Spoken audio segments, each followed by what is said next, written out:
Shiltir frowned at the Guardian Overseer's markedly anticlimactic disclosure. As the floor guardian responsible for Iron Summer's security detail on his visit to the dwarves, she was well aware of these frost giants. They were dismissed as a negligible threat, as were all of the denizens of the Azalizia Mountains that their escort had scouted out. Frost giants? Aura wrinkled her nose. We saw a few on the trip to the dwarves, but they didn't seem like much. A Soul Eater with a Death Cavalier could wipe the floor with a dozen of those things at once. Shiltir nodded in agreement. That the merchants of the city were concerned mattered not a whit. It only made it more likely that the Sorceress Kingdom's undead would be leased out for protection. Beyond a handful of early adopters, the marketing of the Sorceress Kingdom's undead labor and security was advancing at what could at best be described as a crawl. The display of their usefulness in the Dwarven Kingdom had drummed up some interest in labor, but it was a tiny market compared to their human neighbors. Agreed, Cocytus said. Against Soul Eaters, chance of victory seems dubious, at best. Unless champions have appeared? There was a metallic creaking as Cocytus' claws flexed around the shaft of his halberd. The prospect of worthy adversaries always drew his interest. This rumor should work to our advantage anyways, shouldn't it, aren't you? Shiltir offered. If only the services provided by the Sorceress Kingdom can facilitate trade, then having all of the merchants turn to us would be exactly as Iron Summer has laid out from the beginning, aren't you? Albedo turned a suspicious look to her. What? Shiltir frowned back. I can't help but think that these rumors benefit you directly, Albedo said. How has your service fared recently between the Dwarf Kingdom and the lands beyond their borders? The majority of the flights are still reserved to assist with the Dwarven migration, Shiltir replied. Outbound flights from Erantal to Fioburkana are at full capacity already, delivering agricultural produce. Imports from Fioburkana to Erantal have doubled in the last month to 5 tons daily, almost entirely iron ore purchased by the city forges. The remainder consists of equipment orders delivered for the Adventurer Guild, aren't you?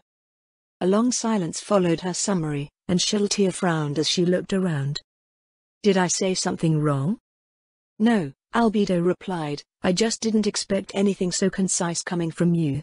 Are you all right? I'm perfectly fine, Shiltir shouted. Of course I'm going to know what's going on when it comes to my duties, aren't you? My point is that this rumor does not benefit me at all, aren't you? The frost dragons are best used for delivering highly valuable goods. Having them fly back and forth with vegetables and ore is the last thing they should be used for, aren't you? There are hundreds of Soul Eaters that can deliver bulk freight, at far greater volumes than what a dragon is capable of delivering over the same time frame. Albedo furrowed her brow as she looked down at her from the top of the stairs. Sensing that she was being belittled again, Shiltir's mood grew dark. You are. What was that for, Nei-chan? If you're going to say something, you better say it quick. Mare fidgeted under everyone's gaze. Aura's frown slowly deepened until he spoke in panicked tones. The frost giants can win. Huh? Aura exclaimed, have you gone crazy? There's no way they can win. As long as they don't die, they win, I think. Mare's voice picked up a bit. If I was at their level, and my goal was to kill the Soul Eaters, I wouldn't fight them directly. Soul Eaters are strong compared to the frost giants that Nei-chan saw, but those frost giants can still kill them by using indirect means. Traps, an avalanche, or a landslide, or throwing boulders and knocking them off of cliffs. Even if they just prevent the delivery of cargo, it's bad for us, right?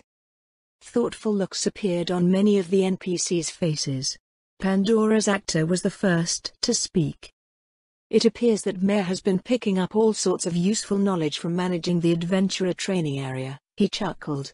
His point is entirely valid. We Guardians, who were created to fight within the controlled environment of Nazarick, must now consider a much broader range of possibilities when it comes to potential confrontations. Strength alone does not achieve our conditions for success in this case. Iron Summer has promoted our methods of transportation as safe and secure. It's our duty to ensure that this is guaranteed to be the case. Their rivals, the Frost Dragons, were subjugated, Cocytus said. Should they, too, be brought to heel? This should always be an avenue available to us, Albedo replied, but what other ways are there to turn this to Nazarick's advantage? When the Supreme One went to the dwarves, he subjugated the Frost Dragons and the Quagga, in addition to securing beneficial diplomatic relations with the dwarf nation, unique assets, and trade for the Sorceress Kingdom. With Iron Summer's example in mind, we should seek ways to exploit this situation in the same fashion, though I'm uncertain what more can be gained from this region. Then, what about sending the adventurers? Pestonia asked. As weak as these frost giants are, Aura answered, the adventurers in training aren't quite there yet. We have maybe one team that can face them down directly. If there have been no orders from Iron Summer for a violent confrontation, Pestonia reasoned, then an adventurer expedition would satisfy several objectives at once. 1. They've been training diligently over the past 2 months, but they have nothing in the way of field experience. If they are to be explorers and representatives of the Sorceress Kingdom who first meet new peoples in the future, then this is as good an opportunity as any to establish that foundation. If an agreeable resolution is achieved with the Frost Giants, then all the better. 1. Aura did not look convinced. Albedo looked down at the homunculus head made with a frown. The Adventurer Guild is a national institution now, Albedo told her. They carry the name and reputation of the Sorceress Kingdom.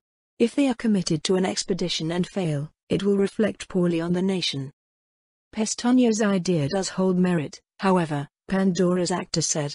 I agree with Aura's assessment that they have insufficient strength to directly confront multiple frost giants, but, as Pestonia has stated, the guild's field experience with the expedition system is essentially non-existent.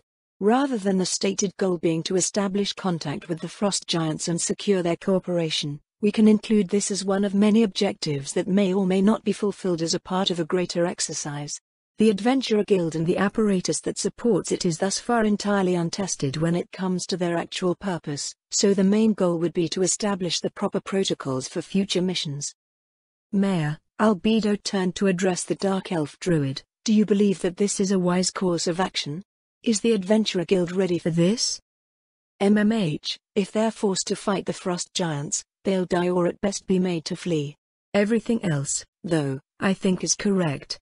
We need to do this eventually, and we have enough gold-ranked teams to start. However, we need to do at least one expedition in a safe and controlled environment before that. Trying to establish basic procedures in a dangerous place is impractical. An exercise for an exercise? Aura wrinkled her nose. Do you have to be such a perfectionist? You keep rebuilding and reshaping the training area and fussing over the smallest things too. It's important to Iron Summer, Mare cried. I have to do my best. Shiltir felt her back straighten as Mare expressed his conviction. She was not alone, and the nature of their discourse shifted entirely. If I may say so, Yuri Alpha spoke into the silence. I agree with Mare Summer's method.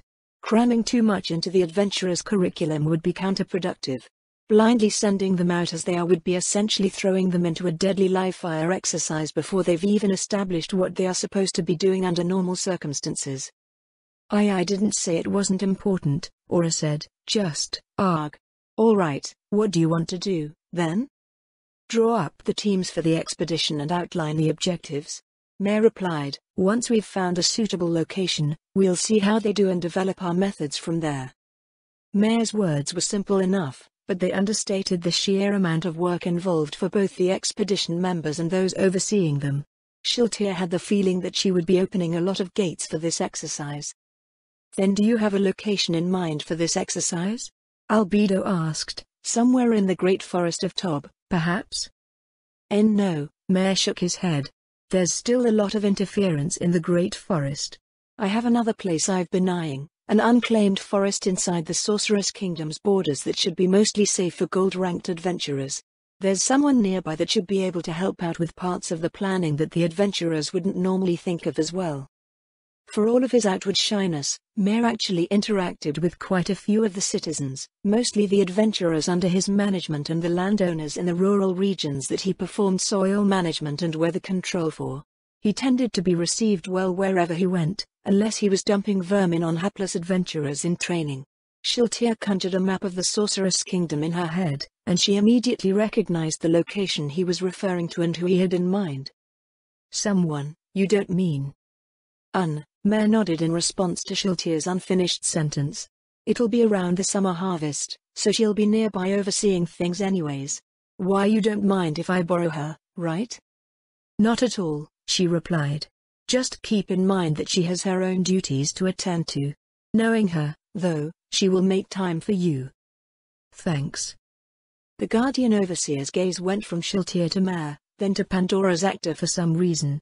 She seemed about to say something before speaking in tones that, for a moment, did not match her placid expression. How much time will you be allocating to this exercise? Albedo asked. And where will the real exercise begin? 2 weeks should be enough, Mare replied. After that, we'll take a few days to finalize things before we set off from somewhere along the northern border.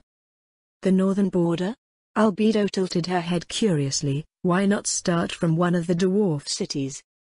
I wanted to make sure that everything is working as expected by going through the Great Forest of Tob. Nachan already has it all mapped out, so we can double-check the expedition's work as they make their way to the mountains. As for where to start, I suggest the Great Lake. Everyone's attention turned to Shiltir, who had put forward the suggestion more forcefully than she had intended. She cleared her throat before conveying her thoughts in a more reasonable tone. The information is still coming in, she said, but this is something that I had intended on proposing anyway, given what I've put together, aren't you? As a part of my duties in establishing the aerial transportation network, I've had to do quite a bit of research on the region's logistics as a whole. One of the things that stood out to me the most was that, after commerce begins overland with the dwarves in earnest, the main route for trade is actually east into the Empire, then north along the Western Imperial Highway until it reaches the old trade link with the dwarves, which leads to Fiojura, which in turn runs to Fioburkana, the ruins of Fiotivas, and then back down the mountains to Riestais, aren't you? The reason why trade takes such a roundabout route is simple. There are no suitable roads leading in a direct line from Irantal to Fioburkana, aren't you? What currently exists are winding trails through the mountain valleys that are both lengthy and unsuitable for use by cargo vehicles, aren't you? I propose that we remedy this by constructing a new royal highway that connects Irantal to the Great Lake. The highway would then follow the most expedient path to Fiorizo, going underground to connect with the subterranean route between Fiorizo and Fioburkana, as well as the one between Fiorizo and Fiojura. With this new highway built to our standards, the Solitas will be able to travel at better speeds than what their wagons can handle on the Imperial Highway. Are you really okay? Albedo said worriedly. You haven't been binging on any strange, status-altering consumables? The Guardian Overseer went over to the Throne of Kings, and an administration screen popped up before her fingertips. How rude, Shiltir shouted. I've been studying very hard for this proposal, and undead don't benefit from food buffs anyways. Shiltir sulked as the other NPCs present digested her words. This royal highway, Cocytus said, would bring prosperity to the Great Lake. If truly possible, I would lend my full support to this project. I see no apparent downsides to Shiltir's proposal, Pandora's actor chimed in. Iron Summer has impressed his goodwill upon the dwarves already through his gracious assistance with their migration. Connecting our two realms with this new transport link will serve to cement the relationship that has been forged. The financial boon is clear as well. Trade will flow faster and under our full control. Merchants will not have to pay a series of imperial tolls for using their highways, reducing the cost of goods for our industries. The benefits are well in our favor. A harmonious relationship with the peoples here is Iron Summer's will for the Sorceress Kingdom, Sabos said, and both Pestonia and Yuri nodded in agreement. This will make great strides to ensuring such beneficial relationships are promoted, and may be used as an example to showcase to prospective allies in the future. If Iron Summer can see how far the Adventurer Guild has come, Mare added, then I'm all in.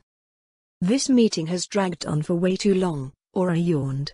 What did we come here for again?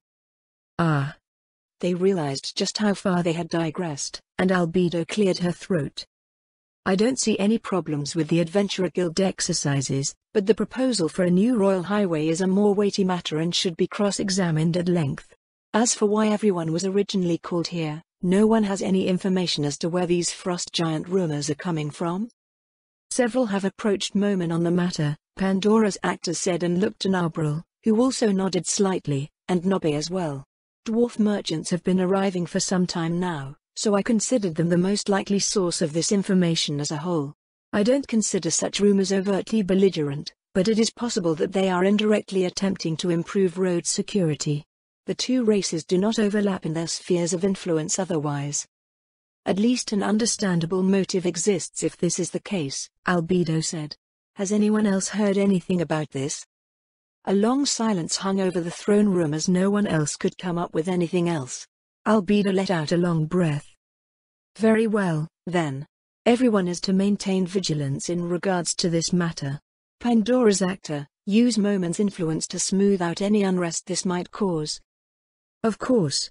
Pandora's actor replied, how should we respond if we encounter anyone actively spreading these rumors?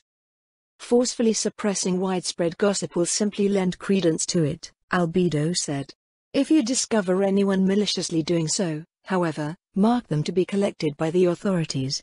We will find out just why they are doing this, and there will be a world of pain awaiting anyone who dares to disturb the order of Iron Summer's realm. With little else to share or discuss, the Guardian Overseer adjourned the emergency meeting. Shiltea made her way out of the throne room, maintaining an elegant, measured pace as she went out through the doors and into the antechamber to use the teleportation gate. As soon as she appeared on the second floor, however, she lifted her skirts and set off at a brisk pace, and her vampire bride scurried after her. She sped through the corridors of the catacombs and over the tattered rope bridge leading to the Adiposia chamber. The vampire bride waiting at the door barely opened it in time to allow her unobstructed entry. The entire way, she found herself with a smile on her face. It started as a small, tranquil smile that she carried out of the throne room with her. After teleporting to the catacombs, however, she could no longer suppress it and it grew into a strange grin. The smile grew wider, and she dashed home so she could relish the sensation and privacy. She slowed her pace and came to a stop in front of the vampire bride who awaited her orders inside until she heard the entrance click shut. Yosh! Shiltea Bloodfallen made a double fist pump before throwing her hands up in glee. The vampire brides attending to her jumped up in surprise and fell over backwards onto the floor. Paying her handmaidens no mind, she continued further into her home with a beaming smile, all feelings of fatigue washed away as she bathed in the twin sensations of pride and accomplishment. I did it. She had managed to pull it off. She found an opportunity to put forward her proposal, the crystallization of weeks of hard work, research and study, for a new royal highway. She was able to make a concise and convincing case for the project, and it was met with an overwhelmingly positive reception from the other NPCs present. It didn't even matter that Albedo had chosen to deliberate on it. Shiltea was confident that, as time passed and she was able to collect more data, the Guardian Overseer would have no choice but to accede to its benefits. Even the fact that she had such confidence in her work felt amazing. She could do it.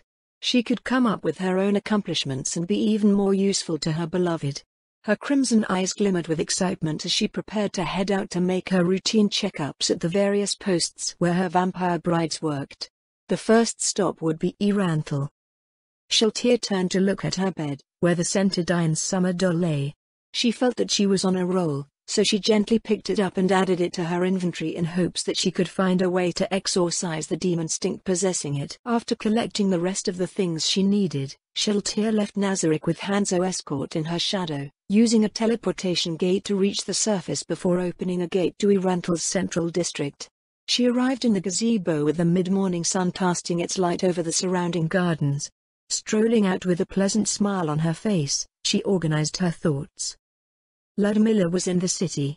After a series of strange training deaths, the greatly annoyed young noblewoman resolved to correct the issues that were causing them and re-level before she needed to return to her domain. The summer harvest was fast approaching, and she wouldn't be able to return to her training for quite some time. As she was nearby, Shiltea decided that she would visit with her first, then drop by the Wagner Manor to return some materials she had borrowed. She turned out to follow the street towards her manor and was surprised to come across Baroness Saradnik heading in the opposite direction. "Good morning, Lady Shiltea," she made a curtsy which looked decidedly odd in her brigandine armor. "I hope the day finds you well." Two footmen arrayed in House Saradnik's livery, padded suits of forest green and white, bowed together with their mistress' greeting. One was a freckled youth roughly Ludmilla's height, with sandy blonde hair and grey eyes, while the other was slightly older, with auburn hair and hazel eyes. The second man was also slightly shorter, What were their names again? They tended to always be away on house business, so she rarely saw them. Good morning, Lady Zaradnik, Shiltir replied. I seem to have caught you just in time. Is there something I can do for you, my lady? There might be, in fact, she replied. How long until Mare tries to kill you again? Ludmilla turned to her footmen and sent them on their way after reviewing their instructions. They made one last, respectful bow before striding off down the street and out of the central district's front gate. I hope Lady Yora isn't around here somewhere to overhear that, Ludmilla replied after her footman disappeared from view. She gives Lord Mayor a hard time whenever it happens. I don't blame her, Shiltir said lightly. It always seems to be something utterly strange and unexpected, and it makes it hard for her to keep track of what levels you possibly have, aren't you? Aura says she can't tell whether it's a result of your constant experimentation or if Mayor has become so comfortable with you that he feels that it's okay to try out new things when you're in there.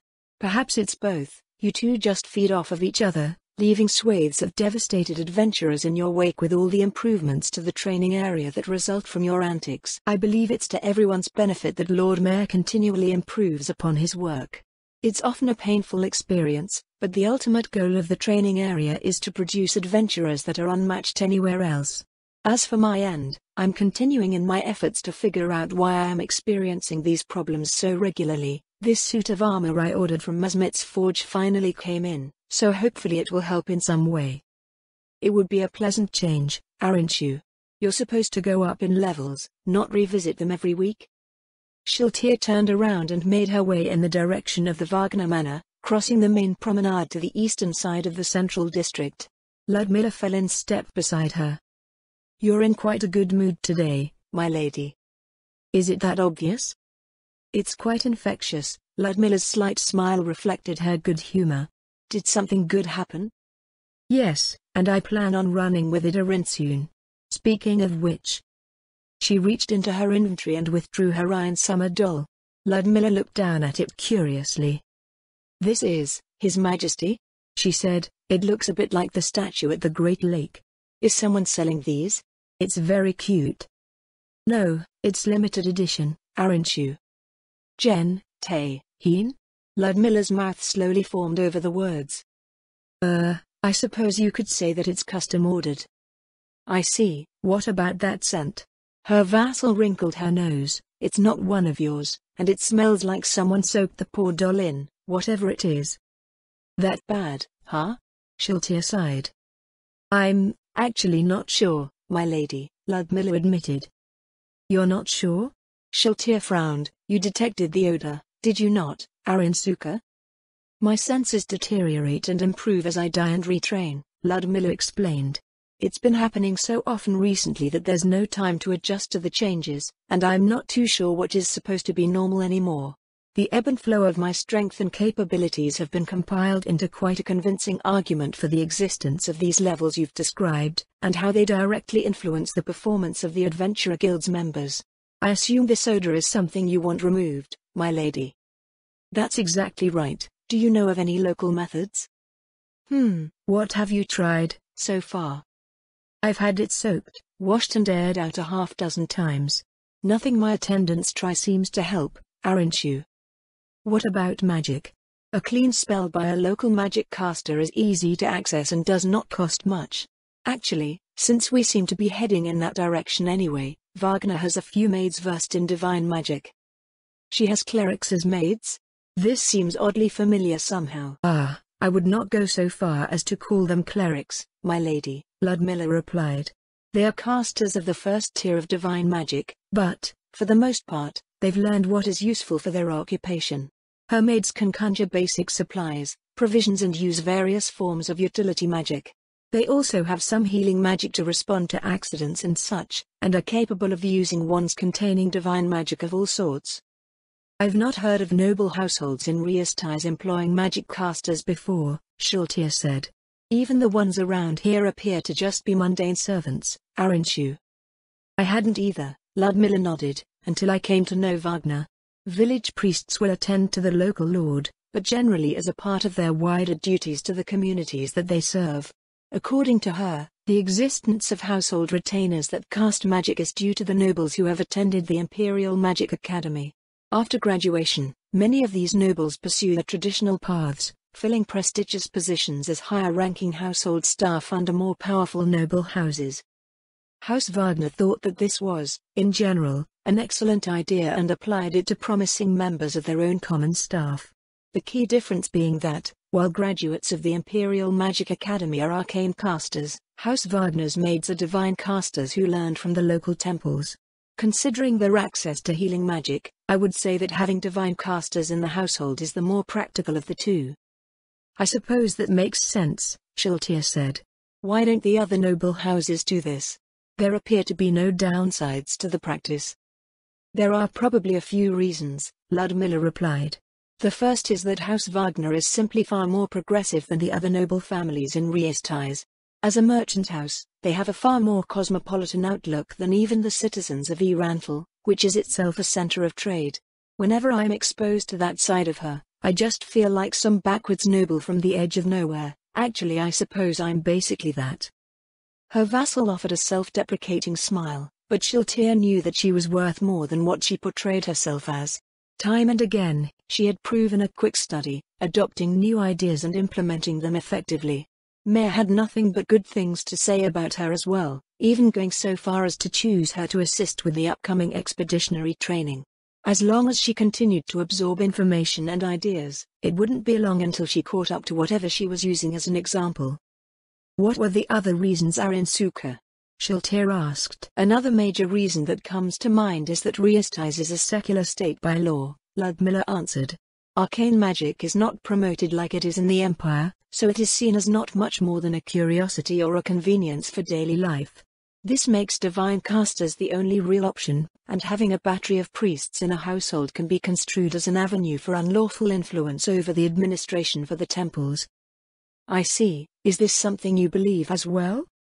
What I believe does not matter, my lady, Ludmilla replied, it is the law.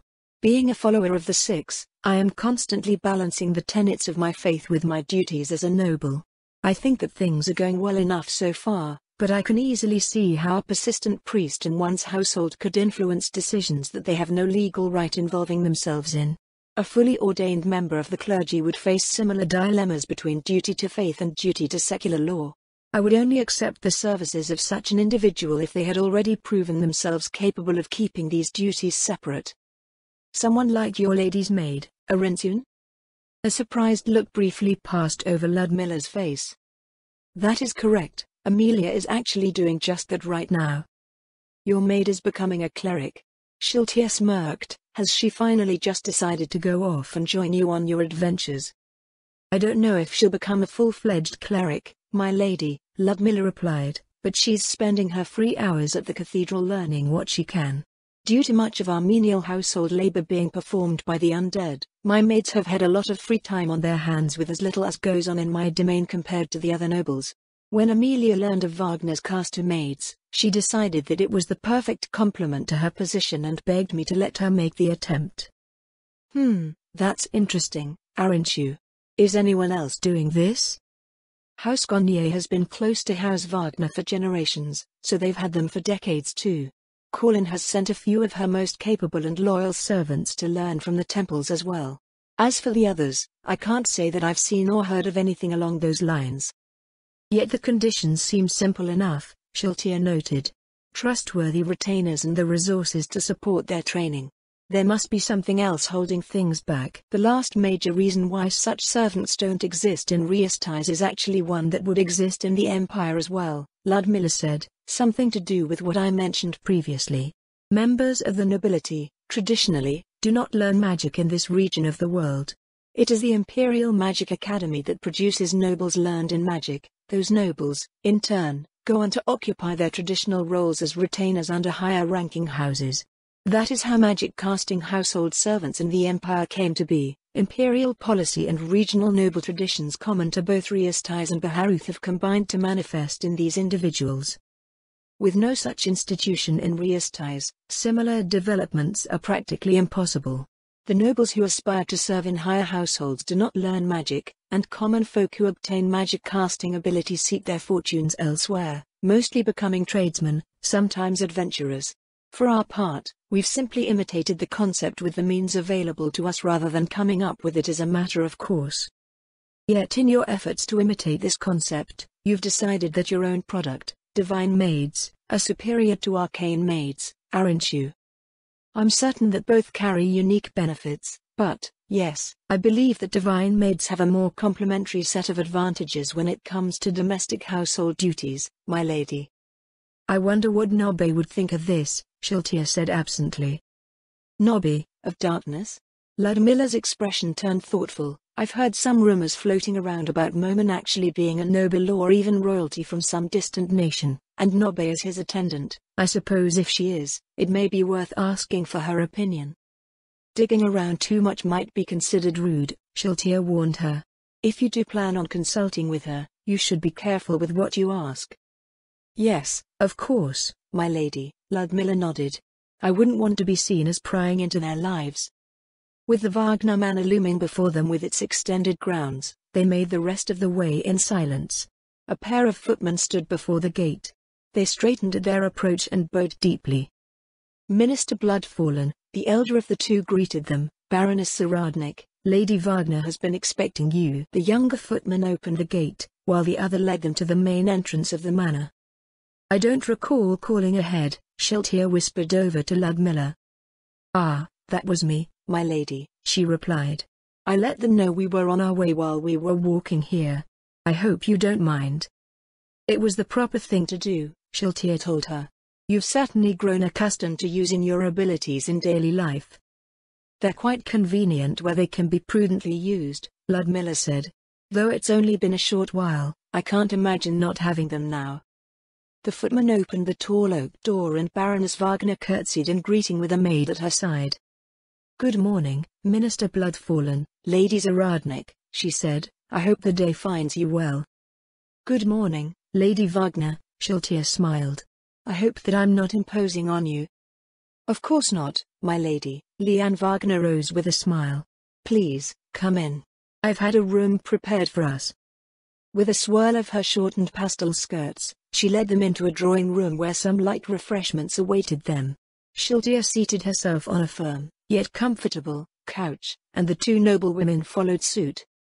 I can't believe you're able to sit in that, Leanne eyed Ludmilla in her suit of armor. What war are you going off to fight, anyway? Just adventurer things, Ludmilla replied. This armor is quite easy to move around in, too. Ah, if you say so, the younger noblewoman said dubiously and turned to Shiltir. Anyways, Ludmilla mentioned that you needed a clean spell for something, my lady. Rose here can take care of that for you. Yes, that's right. Shiltir produced the Einsummer doll and placed it on the table between them. This has been infused with an odor that will simply not go away no matter how many times it's been washed and aired out, aren't you? This is, His Majesty? It's pretty cute. Where'd you get it from? It's custom tailored, aren't you? That's so? It might sell well, though I guess owning a limited item has a charm of its own.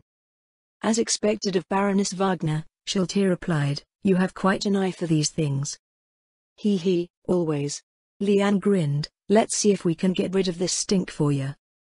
Leanne waved her maid forward, and Rose lowered her head.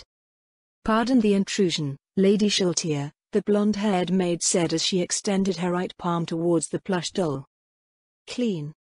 A light swirl of magic infused the doll on the table for a few seconds before dissipating into the air.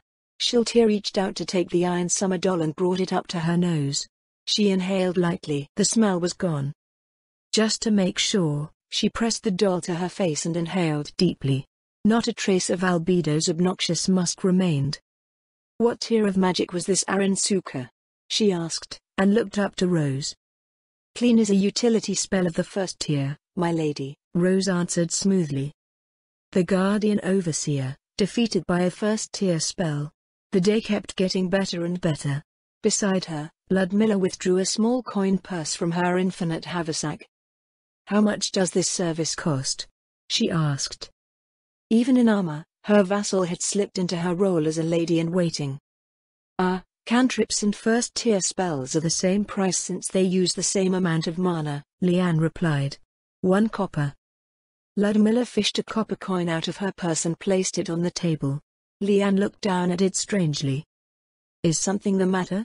Ludmilla asked worriedly. House Wagner deals with dozens of merchant companies every day, Leanne said, moving thousands of platinum coins. Now House Wagner is dealing with the Minister of Transportation of the Sorceress Kingdom, moving 1 copper coin. A frown slowly formed on Ludmilla's face. What should I do? Ludmilla said in distraught tones. I don't have any platinum coins on hand. I can fill an invoice if... Whoa, Leanne shouted, holding up her hands. I didn't mean anything like that. I just thought it was funny, you know, irony? Leanne half rose from her seat, leaning over the marble table in an effort to calm Ludmilla down. Leanne quickly glanced to Shiltir, who returned a neutral look, then froze. Emma Minister Bloodfallen, she said in a small voice as a horrified look crept onto her face. I have absolutely no intention of overcharging you for this, just so you know. Her voice trailed off as her face turned ashen, Shiltir's crimson gaze reflected in her ice blue eyes. The pale blonde hair framing her slender neck shook lightly as she began to visibly tremble. Leanne's reaction was far cuter than what Ludmilla could offer in similar circumstances. She bore a bit of a resemblance to another girl around her age that she had enjoyed many months ago. Lady Wagner, Ludmilla produced a clean sheet of parchment from her bag. How much platinum should I put us down for? Baroness Wagner wavered on her feet. She looked like she was about to be sick. Shiltir raised a hand to cover the smile on her lips, but a short laugh that escaped gave her away. The strength in Leanne's legs seemed to give way as she fell back onto her seat with a sigh, slouching slovenly on her couch. Out of the corner of her eye, Shiltir saw Ludmilla stick out her tongue. Leanne started, and Shiltir burst out in laughter. Ludmilla started to laugh as well, and with a weak groan, Leanne fell over sideways onto the couch cushions and curled up. It wasn't long, however, before her shoulders started to shake with laughter too. Yes, this is nice. Shiltir thought to herself as their laughter chimed over the air. This is how it should be. To be able to enjoy the day, with refined, talented and attractive young women to keep me company. All I need to do is get my hands on the other two. Let Albedo play her games of intrigue with that silly golden princess. By the time any of her plans come to fruition, I will have long created my own cadre, their quality proven, and loyalty beyond question. When they finally settled down again, Shiltir withdrew several volumes of records from her inventory and placed them on the table. I should thank you for lending me your records, she told Leanne. These have been quite useful as a reference for logistics and trade in the region. I'm glad that House Wagner was able to be of service, Leanne replied, having returned to her usual form. If you need anything else, please let me know. It feels good to be at the forefront of progress instead of chasing after it while it happens everywhere else. Rose. Leanne cut herself off and looked around. Rose was passed out on the floor nearby, skirts spread over the luxurious rug. Oh, Leanne leaned over her armrest. Rose. The maid immediately stirred at the sound of her mistress' voice. It felt an age ago when Shiltir first met Ludmilla and encouraged her to explore and harness the powers of her class. Now, she and her friends were reliably able to do so whenever it was required. My lady, we're alive? Guess so. Put these things away, will ya? The maid rose from the floor and straightened out her uniform before proceeding to take the materials away. Leanne fidgeted a bit in the meanwhile before she broke the silence with a question. Lady Shiltir, I was wondering, have you heard anything about frost giants? It's strange that you should ask, Shiltir replied. I was about to bring them up myself, aren't you? You were? I mean, did you have questions about them, or do you have some sort of official statement on them?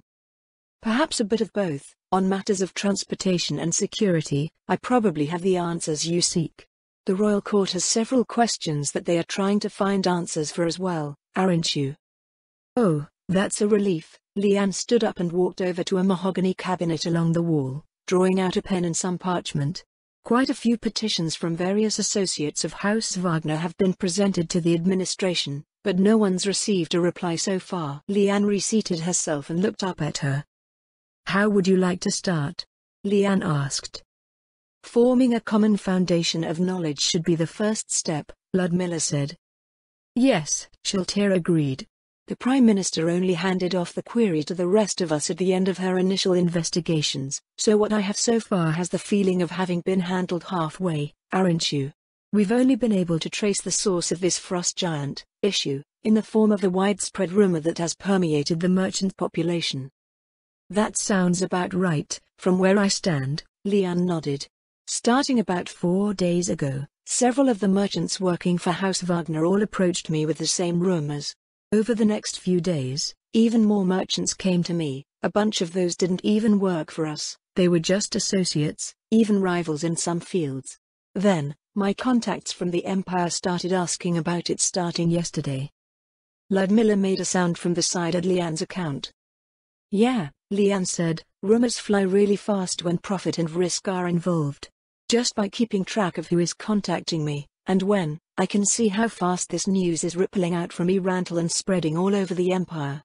It's especially annoying since it deals with something entirely unknown to us. The imagination can just blow things completely out of proportion, or just trivialize things, but the real damage is the unfounded speculation causing irrational fluctuations in the markets. It's a good thing that trade with the dwarves just started, or it would have some pretty nasty effects on trade. I wonder if we'll be getting official queries from the Empire soon, Shiltir mused. Momen initially attributed these rumors to the dwarves, since they are from the same area. What are the chances of this being the case? Zilch, pretty much, Lian said flatly. It's easy to use that kind of logic to draw a careless conclusion, but, in reality, it's often not the case. I've had a lot of meetings with dwarf merchants, and they've never once mentioned frost giants. As far as I've gathered, their races rarely have any sort of interaction. I sent out about 24 agents to make sure, checking around the taverns and other gathering places for gossip and such, when I first became aware of this rumor, but the dwarves appear to have nothing to do with it. Most of the time, it's the dwarves picking up the rumor from humans, and then those dwarves come asking me. What are these rumors, exactly? Ludmilla asked. It's pretty much divided into 2 parts, Lian said. The first part is some vague history of the area. It's pretty dubious when you consider how far back it claims to go. The second part is about the frost giants, their strength, what they're like, and how, with their frost dragon rivals no longer opposing them in the Azalazia Mountains, nothing is stopping the frost giants from expanding and subjecting others to their belligerent behavior. Whoever is spreading this rumor is claiming that the Sorceress Kingdom will be at fault for any frost giant incidents. Shiltir frowned. Not directly, if that matters any, Lian said. It's a nice and juicy rumor but, at its core, it's more like a story where you have 2 opposing sides and one suddenly disappears, the rest of it just a predictable enough outcome. Are frost giants actually that strong? Ludmilla raised an eyebrow. It's hard to imagine anything defeating the Sorceress Kingdom's armies in a direct confrontation. What's to stop them from just being rooted out of the mountains and eliminated as a threat entirely? Oh boy, here comes Sir Sana's chosen, Lian rolled her eyes, bringing death to all demi-humans. Ludmilla has the gist of it, however, Shiltir said. If these frost giants cause the Sorceress Kingdom to lose face through their aggressive actions, the reprisal will be exactly that severe. Okay, maybe I'm in the minority here, but maybe we shouldn't be going around obliterating entire races for relatively minor incidents. Leaving piles of rubble everywhere nets little in the way of profit for us, it mostly benefits vermin and scavengers. The Prime Minister is only considering it as a last resort, Shiltir replied. We'll be exploring more diplomatic avenues first. That sort of diplomacy takes time, Ludmilla said. In the meanwhile, what can they do to inflict harm on the Sorceress Kingdom and those we're on friendly terms with? How can it be prevented so diplomacy has the time it needs to work? From what we've gathered, Shiltir replied, they potentially have prominent members among them that can face off directly against Soul Eaters, but not against the hundreds we have working with the Dwarven migration at the moment. The most damaging actions they can take are indirect, using natural hazards to wipe out merchant caravans and infrastructure. Their ancient rivals, the Frost Dragons, are working with the migration as well, so their constant presence should keep the Frost Giants at bay until the dwarves finish moving back into their old cities, aren't you? How much time does that buy? Ludmilla asked. I suppose that would depend on them, We care little for what they do otherwise. The bulk of the move should be completed within the next 2 months, but the mountain roads will still see use after that. The dwarves are short on hands overall, and they still want to restore the ruins of their westernmost city. An opportunity for the Sorceress Kingdom to market the merits of undead labor, then, Lian mused. I believe that's the plan. Yes, Shiltir replied. A free trial to demonstrate the advantages of our undead labor, followed by promotional leases and such, aren't you? The reception seems to be favorable so far, aren't you? So if you have all that under control, Lian said, all you're looking for is the source of this rumor? To be honest, I'd be tempted to take advantage of it. The more widespread this rumor becomes, the more recognition the Sorceress Kingdom will earn when a resolution is achieved. The Prime Minister has expressed her desire to control the spread of any new rumors by dealing with the source if it exists as a single person or isolated group. Shiltir shook her head. If it is a single source, it has demonstrated the capability to distribute destabilizing information at a disturbing rate, so its potential to undermine confidence in the Sorceress Kingdom is Albedo's main concern. What about the current rumors surrounding the Frost Giants? Ludmilla asked. If it's as widespread as Lian says, Shiltir replied, then there's no point in trying. Any attempts to do so will only reinforce their credibility or even blow things out of proportion. Flailing around trying to contain this information when it could be all the way out in Carnassus by now will only serve to portray us as incompetent. Gotcha. I'll let my people know and send word out that the royal court is already looking into the problem. Lian looked up from her notes, and we'll continue keeping an eye on this rumor. Was there anything else you wanted to throw on top of this? Not in particular, no. Shiltir rose from her seat. Just balancing out the effects of this rumor with our assurances should be fine. The two noble women stood after she did, and Lian did a sort of half-bow. I'll get to work right away on this, Lady Shiltir, she said. Though I'm afraid we're nowhere near as effective as. Lian unbent herself, and a concerned frown appeared. What is it, Aransuka? Shiltir asked. I just keep thinking that this rumor is too powerful, Lian said. How do you mean, Aransuka? It's too effective, and it's too cohesive, too perfect in the information it delivers, Lian explained. Usually, when you're dealing with rumors, you notice them slowly change the longer they last and the further they travel. This one, no matter how far the report comes from or how many days it's been out there, is always exactly the same. Maybe it's because merchants usually have very good information networks, but still, I can't help but wonder if this rumor is the result of an ability or a spell. Shiltir furrowed her brow. In Yggdrasil, there was no such vague, widespread magic capable of producing the results described. Again, this strange new world presented a potential threat that could not be met with direct force. Who would the perpetrators be if this was the case? I've never heard of anything like this done with a spell, Lian replied, though, admittedly, we're not exactly a high magic society here in Exriestais. The alternative would be someone with oration abilities. Like a noble? Ludmilla said. Probably not small-time nobles like us, Lian shook her head.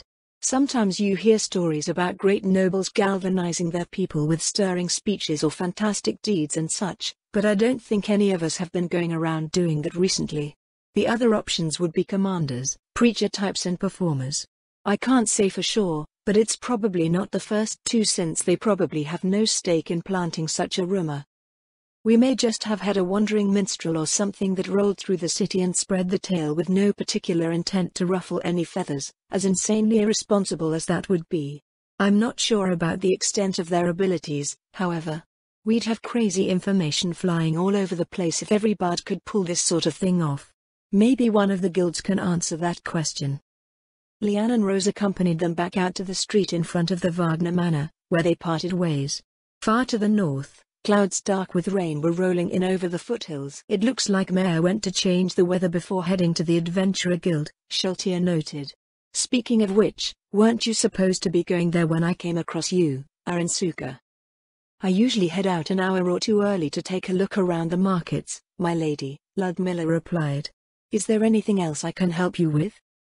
Actually, yes, if this individual spreading the rumor is operating with clear, malicious intent against the Sorceress Kingdom, you can track it, right? That's, Ludmilla lowered her head.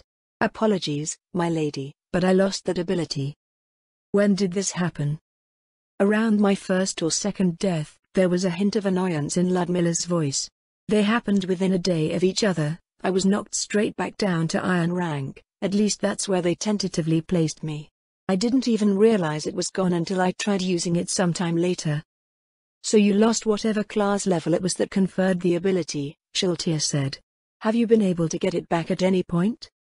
I go through a checklist of things every time I finish a session in the training area now, but I haven't been able to do it since. I'm sorry, my lady. Well, hopefully you find it again soon. That tracking ability seems perfect for this sort of thing. I agree, my lady, Ludmilla nodded. The Adventurer Guild is starting to become quite thorough at cataloguing their members and their abilities now, but there are still all sorts of issues with isolating classes and making various associations with them. This tracking ability is unique to me in the guild, which leads me to believe that it's from some class that I gained through activities outside of what adventurers usually deal with. So you won't get it back just by training with the Adventurer Guild? That should be the case, my lady. It's possible that I'll just pick it up again while I'm performing my regular duties. I'll have to pay close attention to how I get it. The sound of a lute drifted over a nearby hedge.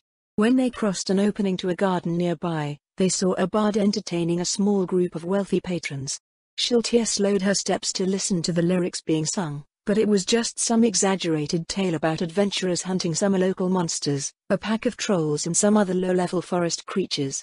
After moving on past the garden and onto the main street leading out of the district, Ludmilla looked at her. My lady, she said, I think I may have our culprit. That bard? Shiltir glanced over her shoulder. Not him, but he was singing about local monsters and such.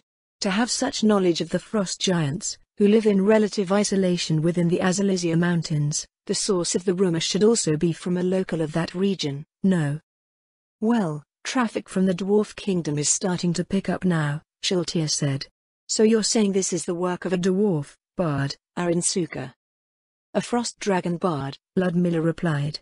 Wagner mentioned that the rumor started 4 days ago, and 4 days ago I saw a frost dragon, in the appearance of a human woman around my age, entertaining the queue as I was coming out of the Merchant Guild. I would think that you'd remember that sort of thing right away, Arinsuka. Shiltir reached into her inventory to pull out a binder. I've been leaving people alone if they're not doing anything suspicious looking, my lady, Ludmilla replied, and it's not uncommon to see someone using a magical disguise once in a while now that trade is flowing freely again. The frost dragons are subjects of the Sorceress Kingdom, and a part of our delivery staff, so I did not immediately suspect that anything was amiss. They stopped on the side of the street as Shiltir leafed through the pages of the binder. Each section was a dossier for a frost dragon, which included their traits, abilities, and special notes, along with their current schedule. Finding the dragons currently flying between Irantal and Fioburkana, she realized that one matched Ludmilla's account perfectly and sighed. My lady. I really should have pinned that one to the wall.